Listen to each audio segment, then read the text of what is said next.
दोस्तों ये सिंपल सी स्टोरी काफ़ी पुरानी है, काफ़ी पॉपुलर है, बड़ी दिलचस्प है, काफ़ी ट्विस्ट है इस कहानी में। तो कहा जाता है कि काफ़ी पुराने समय की जो बात है कि एक बार एक बस ड्राइवर और कंडक्टर दोनों एक ही साल साथ एक ही रूट पर लगभग 20 साल हो गए थे इनको काम करते हुए।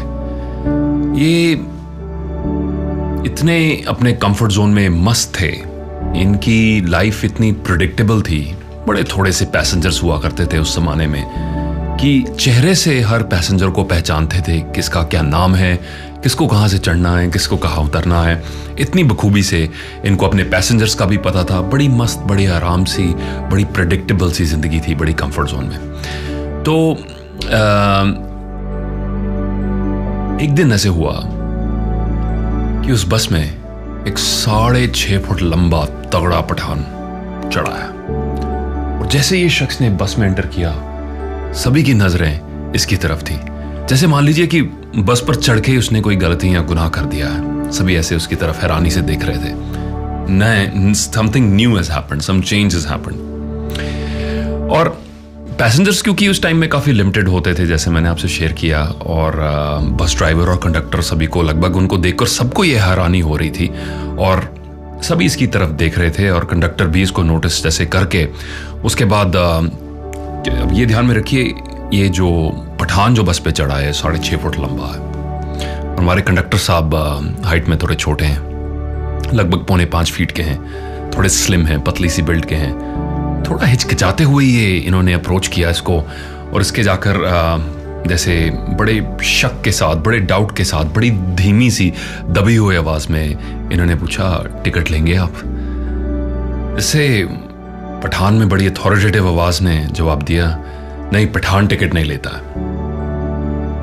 कंडक्टर ये सुन के उसने आगे कोई चुपचाप से वापस चला गया, कोई और सवाल नहीं पूछा और चला गया। अगले 3-4 दिन दोस्तों यही सिलसिला चलता गया। ये पठान बस पर चढ़ता, जो नया पैसेंजर था, कंडक्टर हिचकिचाते हुए इसके पास टिकट ऐसे पूछता जैसे कुछ ऑफर कर रहा है, टिकट लेंगे आप? और पठान हर बार मना कर देता, पठान टिकट नहीं लेता। तो कंडक्टर को थोड़ा ये महसूस होना शुरू हो गया था कि अब उसकी अथॉरिटी खत्म हो रही है, जैसे कि ये पठान टिकट नहीं लेता है, वैसे शायद बाकी पैसेंजर्स भी इसको सीरियसली ना लें। उसके मन में थोड़े ग्रजेस पैदा होने लगे इस पूरी सिचुएशन को लेकर। उसे ये लग रहा था उसकी इंसल्ट होना शुरू हो गई है बाकी पैसेंजर्स के आगे। तो थोड़ा दुखी था, खुद को कमज़ोर महसूस कर रहा था। एक दिन बस ड्राइवर से बोला, भाई मैं 3 महीने की छुट्टी पे जा रहा हूँ, एक बहुत बड़ी मुश्किल है वो हल करनी है मुझे, तो अगले 3 महीने में छुट्टी पे रहूँगा।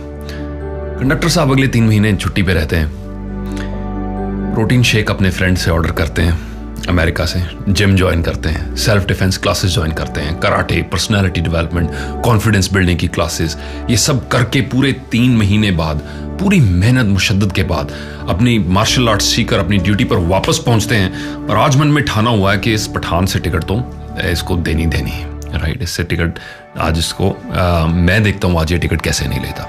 दोस्तों उसकी बॉडी लैंग्वेज जब बदल चुकी थी, जब मन में किसी सिचुएशन की इंटरप्रिटेशन बदल जाती है तो हमारी बॉडी लैंग्वेज भी उसके साथ चेंज हो जाती है। जब मन में भय हो, शंकाएं हो, मन में कोई एनिमी बैठा हुआ है, तो हमारी बॉडी लैंग्वेज में ये सब कुछ रिफ्लेक्ट होता है।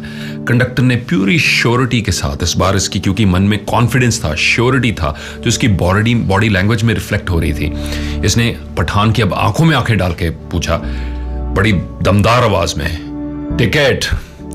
तो पठान वापस वैसे वही जवाब देता था, वही फिर से उसने दिया, बोला ना पठान टिकट नहीं लेता।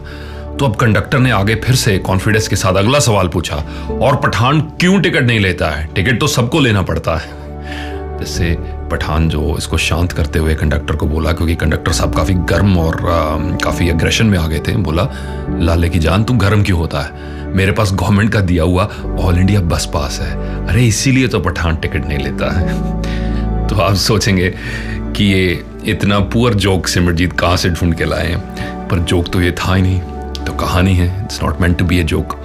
पर इस सिंपल सी कहानी से मुझे हर बार यही सीख जब भी मैं किसी प्रोग्राम में सुनाता हूँ, क्योंकि इसमें ट्विस्ट बड़ा अनोखा है, कुछ हद तक प्रेडिक्टेबल भी है, बट इसमें दोस्तों जो मेन लेसन मुझे सीखने के लिए मिलता है इस कहानी के जरिए वो ये है कि कई बार कई प्रॉब्लम्स इतनी बड़ी नहीं होती, हम उनको मन में उनको बड़ा बना लेते हैं।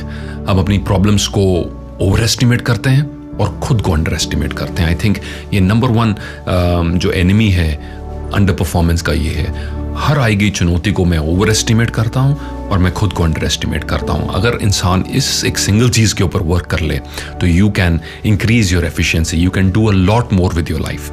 इस केस में जैसे कंडक्टर ने ये जो मन में परसीव की हुई प्रॉब्लम थी पठान को लेकर, उसको इतना बड़ा बना लिया कि उसको पूरे उसके जहन को इस चीज़ ने पकड़ लिया। मुझे famous American author mark Twain की कहावत याद आती है, जिन्होंने बखूबी लिखा 98% of my life was spent fighting with problems which never existed. Let me repeat this. यहाँ जो राइटर ये कह रहे हैं कि मेरी जिंदगी का मेजॉरिटी जो प्रॉब्लम्स जिनके साथ मैं जूझता गया, लड़ता गया, वो ऐसी प्रॉब्लम्स थी जो एक्चुअल में कभी एग्जिस्ट ही नहीं करती थी। जैसे हमारे बस जो कंडक्टर की जो प्रॉब्लम थी कि पठान टिकट लेना नहीं चाहता, वो प्रॉब्लम एग्जिस्ट ही नहीं करती थी। पठान के पास बस पास था, ये अलग बात है। Sometimes your interpretations of the world are your biggest enemies, are your biggest problems, right. Doctor Wayne Dyer, famous American author, उन्होंने बखूबी लिखा है, when you change the way you look at things, the things you are looking at begin to change.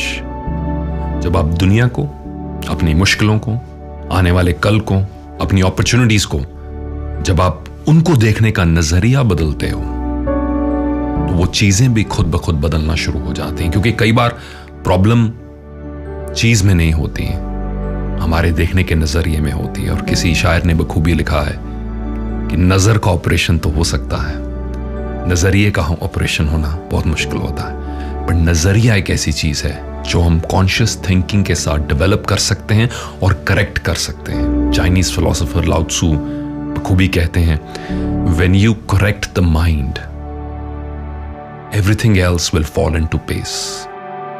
When you correct your mind everything else will fall into place. अभी तक researchers का यह भी मानना है कि कितनी डिजीजेस का कॉज हमारी थिंकिंग से शुरू होता है, गलत सोच से शुरू होता है। कोई प्रॉब्लम्स हम इनहेरिट नहीं करते हैं जेनेटिकली, वो प्रॉब्लम्स जीन्स में चाहे हों, अपने पेरेंट्स से आई हों, पर वो जीन कब एक्टिवेट होता है? जब हमारी थिंकिंग उस डायरेक्शन में जाती है कि ये प्रॉब्लम मुझे होने वाली है। कुछ लोग हमेशा सबको बताते फिरते हैं, मेरी फैमिली में सबको डायबिटीज है, सबको डायबिटीज है, इसलिए मुझे तो डायबिटीज होना ही है। इनफैक्ट मैं इंतजार कर रहा हूं मुझे डायबिटीज कब होना है। और इनफैक्ट अगर मुझे डायबिटीज ना हुआ तो मैं काफी नाराज होऊंगा, क्योंकि मैं तो एक्सपेक्ट कर रहा था कि मुझे डायबिटीज होगा। कई बार वो जीन्स भी एक्टिवेटेड तब होते हैं। ये है सोच शक्ति की power. Through correct thinking we can change our life. मैंने कहीं और पढ़ा था कि जिस व्यक्ति के सोच और एटीट्यूड सही हो, उसे आगे बढ़ने में दुनिया की कोई ताकत रोक नहीं सकती। और जिस व्यक्ति का सोच और एटीट्यूड गलत हो, उसे दुनिया की कोई ताकत आगे बढ़ा नहीं सकती। और ये एक ऐसी चीज है जो हमारे कंट्रोल में है। हम किस घर में पैदा हुए, किस वक्त पैदा हुए, तब सितारे कैसे थे, ये चीजें हमारी कंट्रोल में नहीं है। डे टू डे बेसिस पर हमारी सोच कैसी है, ये हमारी कंट्रोल में है। आशा है आप इस चीज के ऊपर वर्क करेंगे और ये कहानी और ये छोटी सी फनी कहानी आपको पसंद आई हो। Thank you so very much. Bye bye.